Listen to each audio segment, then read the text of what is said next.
तो आप सबका स्वागत है क्रिकेट क्रॉनिकल्स विद चंद्रेश पे। आज से हम शुरू कर रहे हैं एक नया सीरीज जहाँ पे हम आईपीएल के पुराने और नए स्टार से बात करने वाले हैं। शुरू करते हैं आज का पहला इंटरव्यू और बहुत ही खास मेहमान है, उनके उनसे मुलाकात करेंगे बस इस इंट्रो के बाद।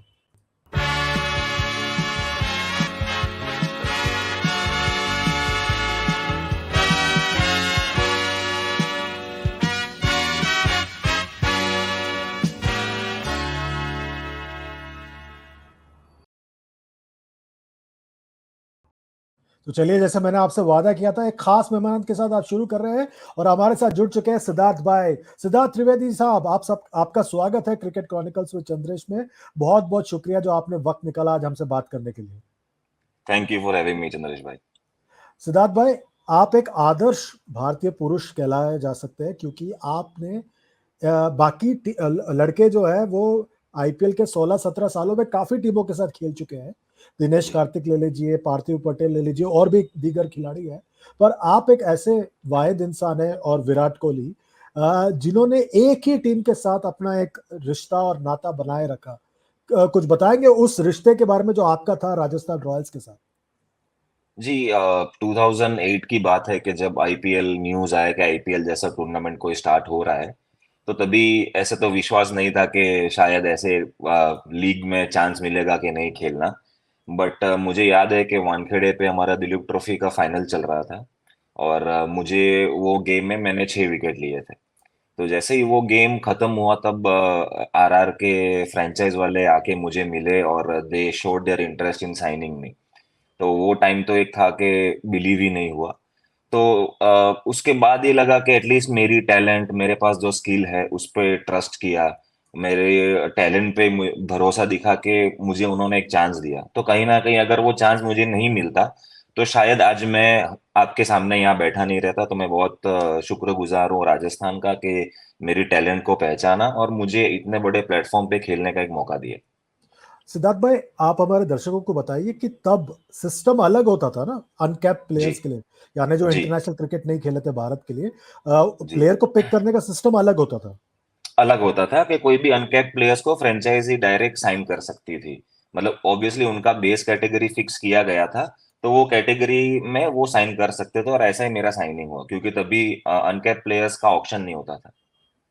तो जब आप साइन हुए और खेलने का वक्त था, कितना वक्त था उसमें, दोनों चीजों में कितना कितना वक्त आपको एडजस्ट करने को लगा, समझने के लिए जी हाँ मैं राजस्थान रॉयल्स के लिए साइन अप हो गया हूँ, पर टीम क्या है अभी तक हमें पता नहीं है? जी, काफ़ी काफ़ी टाइम लगा क्योंकि जब ऐसी अपॉर्चुनिटी आपको मिली है तो फिर आप वो प्रोसेस में लग जाते हो कि अभी क्या मुझे और बेटर करना पड़ेगा, कैसे अपने आप को मुझे फिज़िकली तैयार करना पड़ेगा, कैसे मुझे अपने आप को मेंटली तैयार करना पड़ेगा, कैसे मैं वहाँ जब कैंप में जाऊँगा तो मैं मेरी स्किल से मैं कैसे इम्प्रेस करूँगा मैनेजमेंट को। तो काफ़ी सारे सवाल थे। बट जब भी हम लोग जयपुर पहुँचे और हमारा पहला प्रैक्टिस सेशन हुआ, तो एंटायर टीम मैनेजमेंट, हमारे कोच, हमारे मेंटर शेन वॉन इतना कंफर्टेबल एनवायरनमेंट दिया स्पेशली मुझे कि ऐसा फील ही नहीं हुआ कि इतने बड़े प्लेटफॉर्म में इतने बड़े सुपरस्टार्स के साथ में मैं ड्रेसिंग रूम शेयर कर रहा हूँ, प्रैक्टिस कर रहा हूँ। तो एकदम ही फ्री माहौल दिया था, इसकी वजह से मैं शायद और अच्छा अपना परफॉर्मेंस दे पाया। क्या बात थी शेन वॉर्न की, पहले साल में कप्तानी कर रहे थे।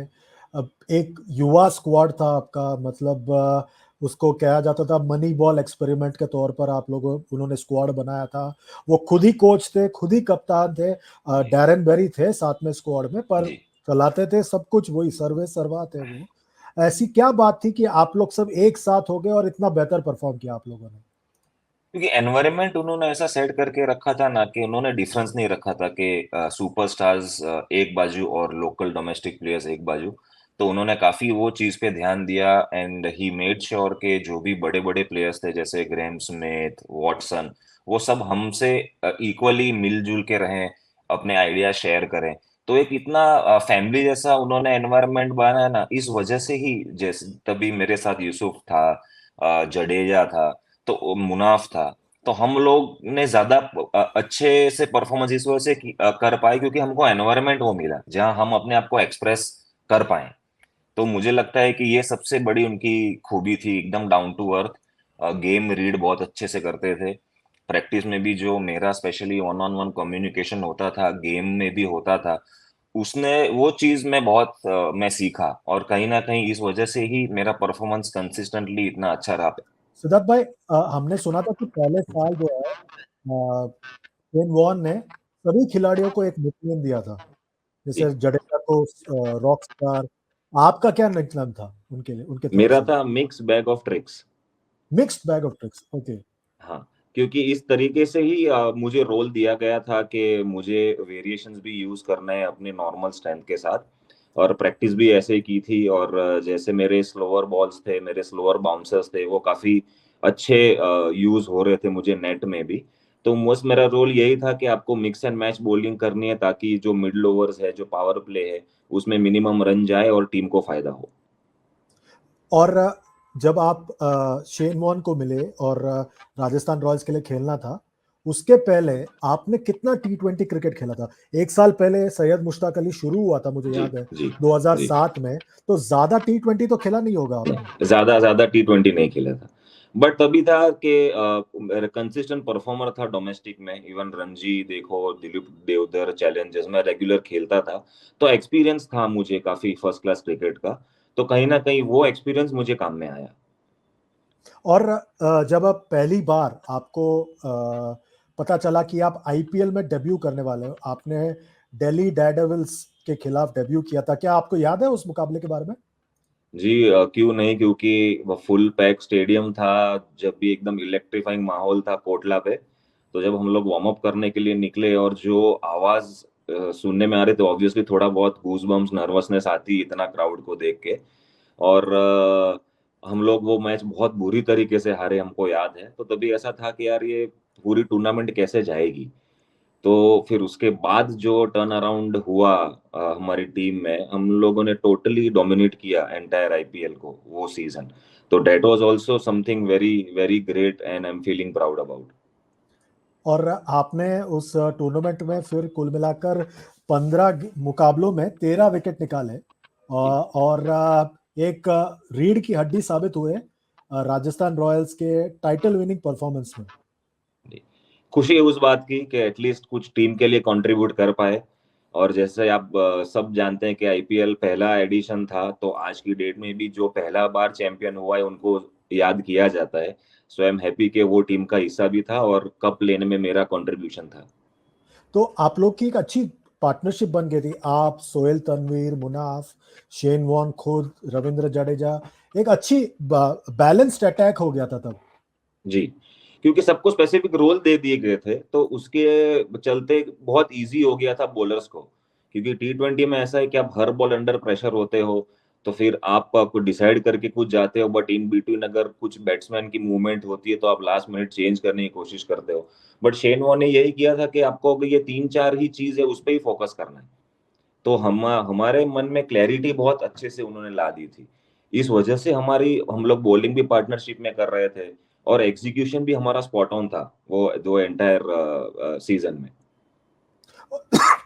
और क्या यादें हैं फाइनल की, चेन्नई सुपर किंग्स के खिलाफ जो आप लोगों ने जीता था?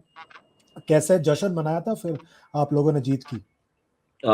मुझे याद है कि हम लोग जब होटल ताज कोलाबा से हम लोग फाइनल्स के लिए जा रहे थे, तो रोड पे जगह ही नहीं थी, इतने सारे लोग ऑलरेडी होटल के बाहर थे। और ऑब्वियसली मतलब चेन्नई धोनी और वो लोग भी बहुत अच्छा खेल रहे थे एंटायर, तो थोड़ा बहुत कहीं नर्वसनेस था ही, मे बी फाइनल था इसके लिए। बट जब वहां पहुंचे, फिर हम लोगों ने वो एक माहौल में आ गए वार्म अप के लिए और प्लानिंग शुरू हो गई। फिर वो बहुत ही एक लाइफ टाइम एक्सपीरियंस था मेरे लिए, क्योंकि playing against the best team in front of huge crowd, that also final, ऐसा एक्सपीरियंस बार बार नहीं मिलते। तो I still remember those moments, and specially जीते तो वो एक माहौल अलग ही था। We all went crazy. मुझे याद है कि हम लोगों ने बहुत ज्यादा पार्टी की। We all came together, we appreciated each other, and it was more like a family. ऐसा नहीं था कि कोई अलग के यहाँ पार्टी कर रहा है, कोई अलग हो रहा है। We all were together and we all celebrated दिल से एकदम। और उस पहले साल का और कोई ऐसा एनेक्डोट याद है आपको, जो आज भी आप सोचते हो तो हंसते हो उसके बारे में सोचकर? वो ऑब्वियसली वो दिल्ली वाली गेम, क्योंकि उसके बाद जो ड्रेसिंग रूम में से वाइब्स एक आपको मालूम पड़ जाते हैं ना क्या है। तो अभी आज सोचता हूँ, तभी ऐसा था कि यार वो पहला गेम था जब ऐसा लगता था कि क्या होगा, and I was very uncertain कि यार अभी आगे के मैचेस क्या होंगे, मतलब पर्सनली इंडिविजुअली मेरे लिए भी और कलेक्टिवली एज अ टीम के लिए भी। बट उसके बाद जो टर्न अराउंड किया, आई थिंक वो ये दो मोमेंट्स मैं बहुत याद करता हूँ, और ये मुझे काफी हेल्प भी करते हैं। और आप लोग जो अनकैप्ड इंडियन प्लेयर्स थे, वो साल जो पहला टूर्नामेंट था, आपके हिसाब से ऐसी क्या बात है जो आप लोग ने बहुत सीखा उस टूर्नामेंट से? क्योंकि packed stadium, because Ranji trophy में तो कोई क्राउड आता नहीं है, तब भी नहीं जी आता था, अब तो बिल्कुल ही नहीं आता। जी। क्या यादें है, मतलब क्या बातें है कि आपने सीखा उस टूर्नामेंट से as an uncapped Indian player? एक तो सीखा एडजस्ट होना, क्योंकि हम लोग जैसे मैं, जडेजा, मुनाफ, हम लोग सेम एक ही जोन से खेलते हैं, वेस्ट जोन। तो हम लोग काफी अगेंस्ट में और साथ में भी खेले हैं। तो हम लोग तीनों को तो मालूम ही था, because we get along well. But with international players के साथ हमको ऐसा था कि शायद क्या हेजिटेंसी थोड़ी थी कि हम उनसे कुछ पूछेंगे तो वो सही से उनका रिप्लाई आएगा कि नहीं, उन वो हमको जज करेंगे कि नहीं। बट जैसे मैंने बोला कि एनवायरनमेंट ऐसा सेट कर दिया था ना कि सब लोग हम एक दूसरे के कंधे पे हाथ डाल के बात कर रहे हैं, सब नए नए आइडिया शेयर कर रहे हैं। तो ये जो सारी टेक्टिकल प्लानिंग जो होती है, जो बहुत जरूरी है मुझे ऐसा लगता है T20 में, तो वो कुछ काफी सारी चीजें उधर सीखने मिली। और उसके बाद स्पेशली मेरी मैं बात करूं तो काफी सारे इंप्रूवमेंट आते गया, गेम रीड अच्छा करने लगा, बैट्समैन रीड अच्छा करने लगा। तो उससे एग्जीक्यूशन में काफी फायदा हुआ। तो मेरे लिए पर्सनली ये लाइफ लर्निंग एक्सपीरियंस था। क्या आपको लग रहा है 2008 सचमुच एक टर्निंग पॉइंट है इंडियन क्रिकेट के इतिहास में? जी, यस।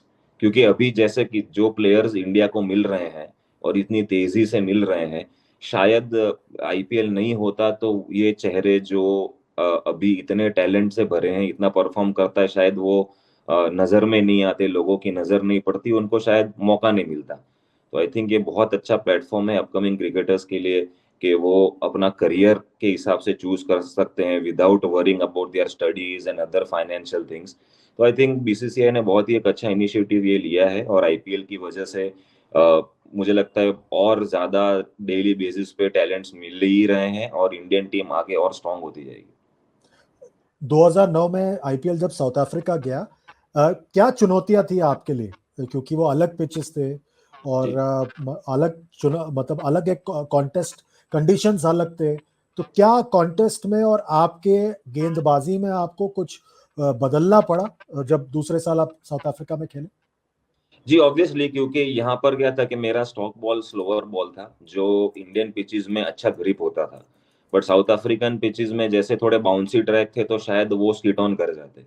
तो ऑब्वियसली थोड़ा बहुत कंडीशंस और विकेट देख के, और हमने काफी दो तीन प्रैक्टिस मैचेस भी खेली थी, तो उससे थोड़ा आइडिया थोड़ा आ जाता है कि यहाँ पे कौन सी लेंथ, कौन सी लाइन मेरे स्टाइल की बॉलिंग के लिए मुझे हेल्पफुल होगी। तो उसमें प्रैक्टिस किया उसमें, और I did well in that edition as well. तो काफी अच्छा मेरे लिए वो एक्सपीरियंस था साउथ अफ्रीका में भी। आप लोग के लिए एज अ टीम 2008 एक ऊंचाई, फिर 2009 में आप जीत नहीं पाए, फिर वापस 2010 में जब आप इंडिया आके खेले, तब आपने फिर एक बार जबरदस्त गेंदबाजी की, 11 मुकाबलों में 11 विकेट निकाले और अपना छाप छोड़ा आपने। जी, मतलब तब तक तो ऑलमोस्ट मैं ऑलमोस्ट 30 करीबन मैचेस आईपीएल की खेल गया था। और जैसा आपने कहा, परफॉर्मेंस भी अच्छा हो रहा था, विकेट्स भी मिल रही थी, टीम को कंट्रीब्यूट भी अच्छा हो रहा था। तो फिर एक कॉन्फिडेंस जब आप लेके जाते हो, फिर आपको मालूम पड़ जाता है कि कौन से टाइम पे क्या चीज करनी है। और तब तक तो मैंने, जैसे पहले एडिशन में मैंने पावर प्ले और डेथ ओवर में बॉलिंग की थी। फिर साउथ अफ्रीका गया तो मैंने पावर प्ले और मिडिल ओवर्स में बॉलिंग की थी। तो थर्ड सीजन तक मैंने almost power play, middle overs और डेथ ओवर्स में बॉलिंग कर चुका था मैं।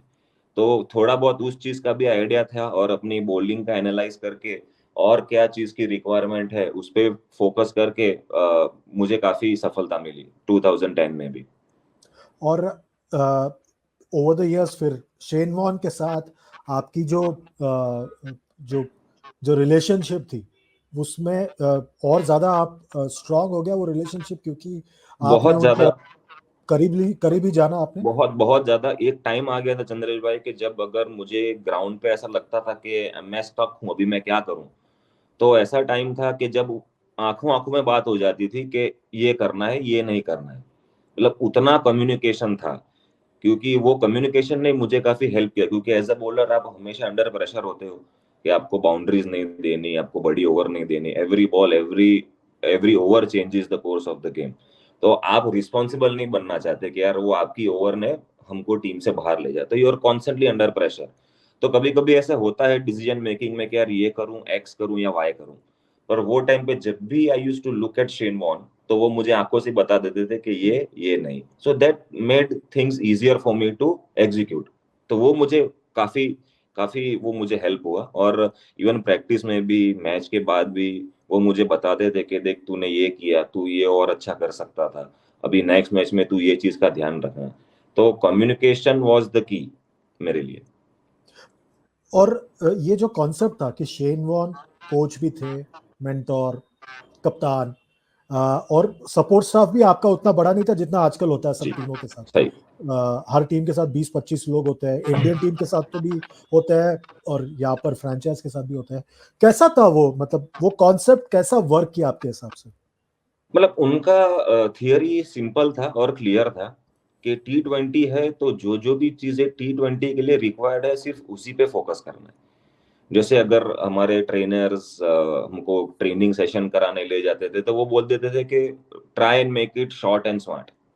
मतलब ज्यादा लंबा लंबा नहीं करना है, फील्डिंग भी करनी है तो 10-15 मिनट इंटेंस फील्डिंग किया and we are done. Nets भी ऐसे डिजाइन वो करते थे कि जितना आपको चाहिए उतना ही करना है, बिल्कुल भी एक्स्ट्रा एक्सेस नहीं करना है। ऑब्वियसली प्रोविजंस थे जिनको एक्स्ट्रा बैटिंग करनी हो, बॉलिंग करनी हो उसके लिए, बट एज ए टीम मतलब एकदम स्पॉट ऑन ट्रेनिंग करनी है फील्डिंग, बैटिंग, बॉलिंग में, and then you are done. तो आई थिंक वो एक स्पेसिफिक जो लेके आए थे वो मुझे लगता है कि काफी हेल्प हुआ।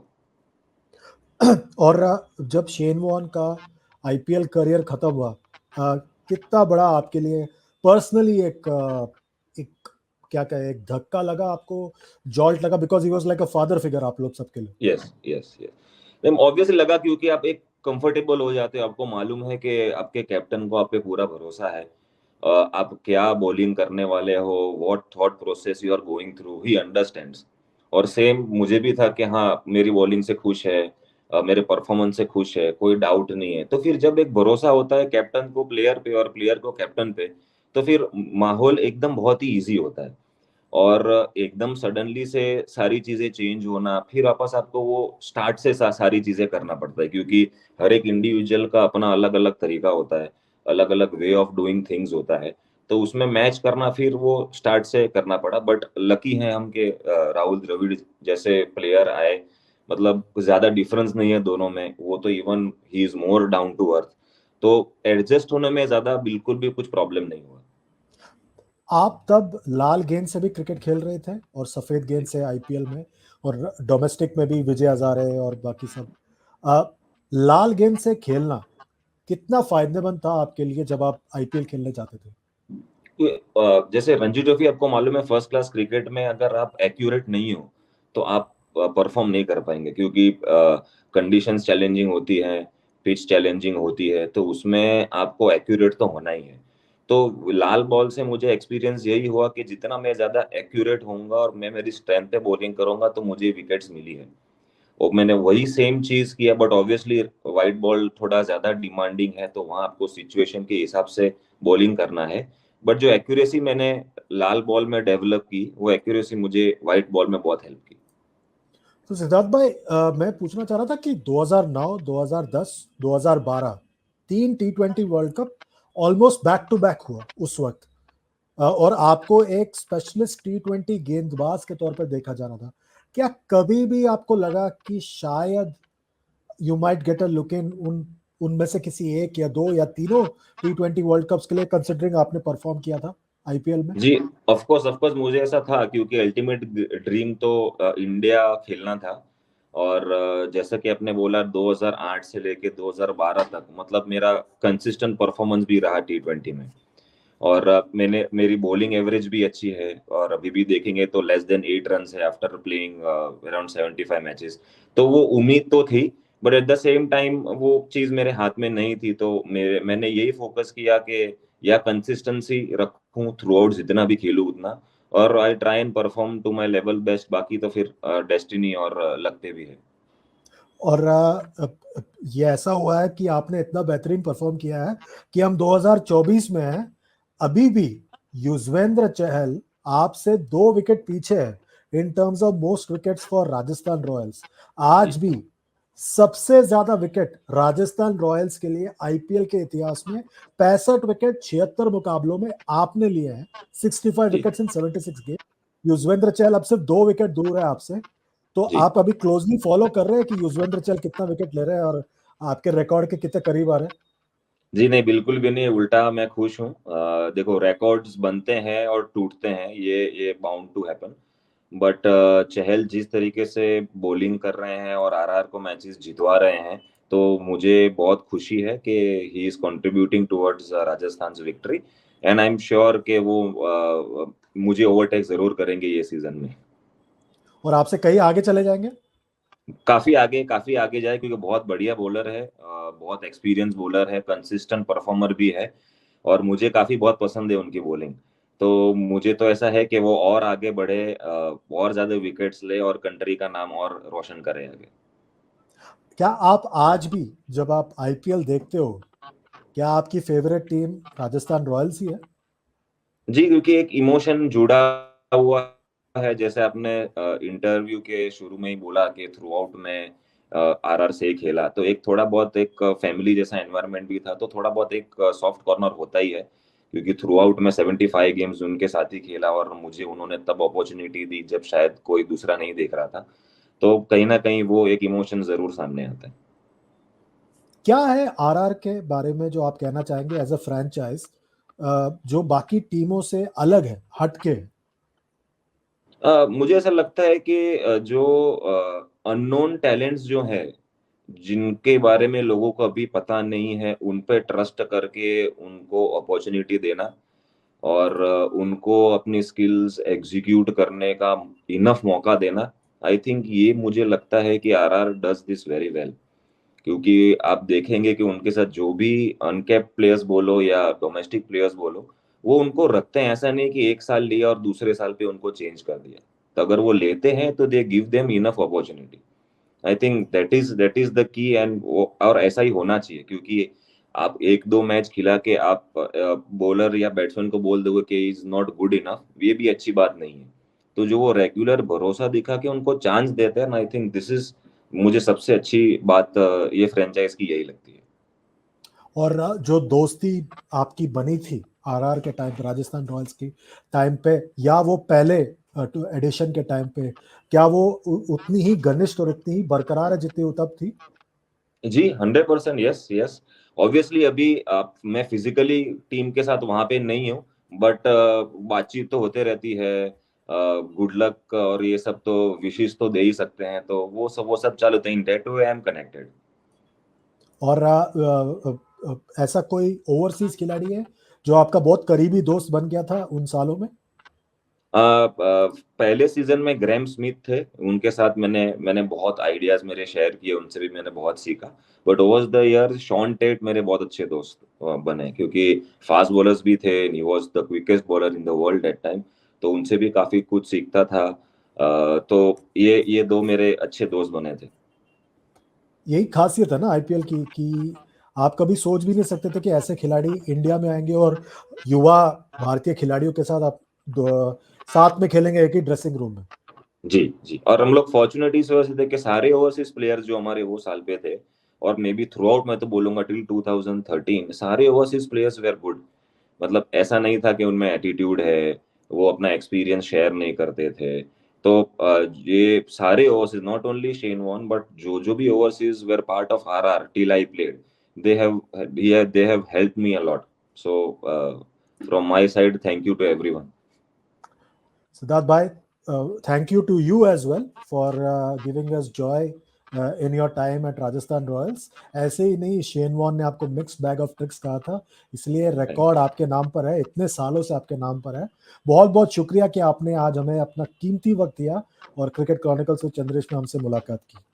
नहीं, थैंक यू चंद्रेश भाई, मुझे ये बहुत एक ये अच्छा लगा कि एटलीस्ट जो जो भी अच्छे खिलाड़ी हैं और थ्रू आपके और आपके फैंस के थ्रू हमको स्टिल इतना रिकॉग्निशन मिलता है, people have still remembered us, तो I think thanks to you कि आप इतना हमको एक दोबारा अपॉर्चुनिटी दे रहे हैं to relive those moments again, so thank you. Thanks a lot. Thank you.